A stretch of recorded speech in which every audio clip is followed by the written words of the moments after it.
And Venezuelans were in the dark for a fourth day in a row as power has yet to be restored in that South American country following a massive blackout. Meanwhile, a new video has emerged contradicting the Trump administration and mainstream media's narrative that the Maduro government set a U.S. convoy on fire last month along the Colombia-Venezuela border. So joining us to break this all down, investigative journalist Ben Swann. All right, my friend.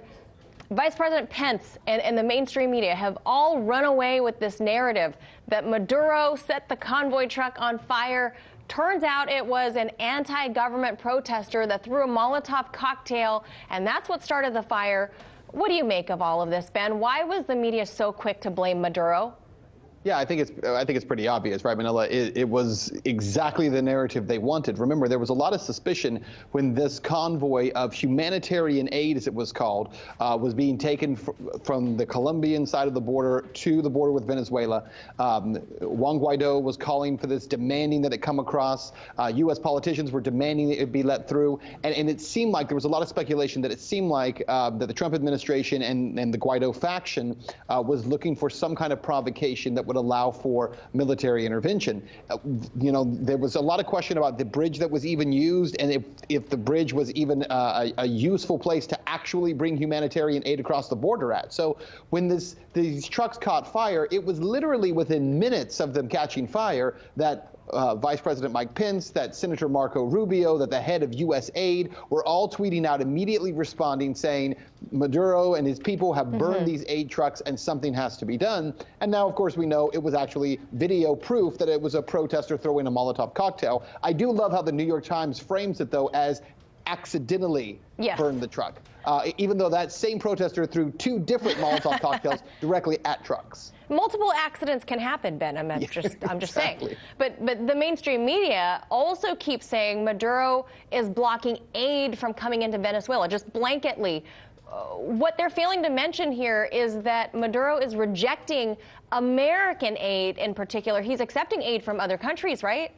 Yeah, he absolutely is. I mean, Russia, for one, has reportedly sent about $300 million worth of aid to Venezuela.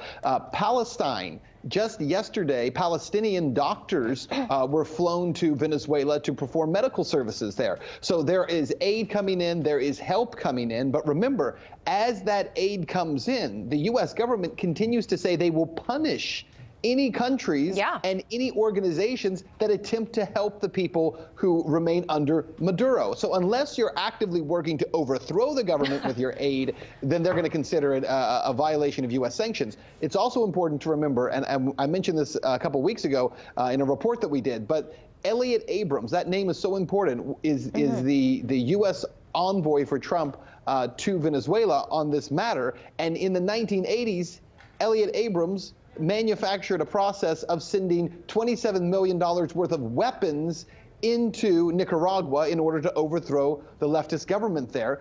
And so the aid is not trusted from the United States. And if you look at history, nor should it be. And also, Ben, what about this blackout? I mean, the timing of all of this has a lot of people questioning what could really be happening. Maduro says it's sabotage. Meantime, we have Florida Senator Marco Rubio blaming it on an explosion at a, quote, German dam. Turns out that's actually the name of the journalist who reported on the blackouts. His name's Herman Dam. Rubio has since then deleted that tweet. So what do you make of the blackouts? Did not correct it. No, he didn't correct it. He just delete, just hit delete. Yeah, I think it's very important that when we look at the situation, so, a lot of the stories about what's going on in Venezuela with this blackout, their internet is down, there's no power there. People who had already scarce amounts of food in their homes, a lot of that food is spoiling.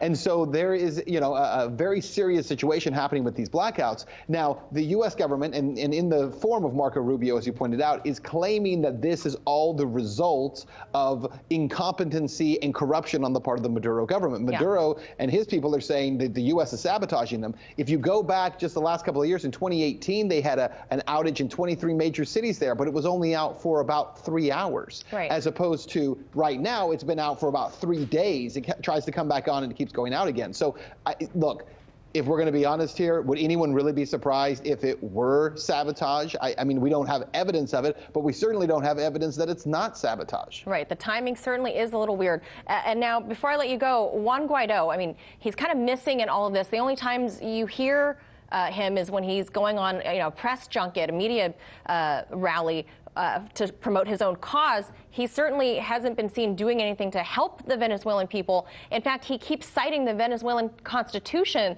saying that now that he is the interim president, that he can also authorize outside military intervention in all this chaos.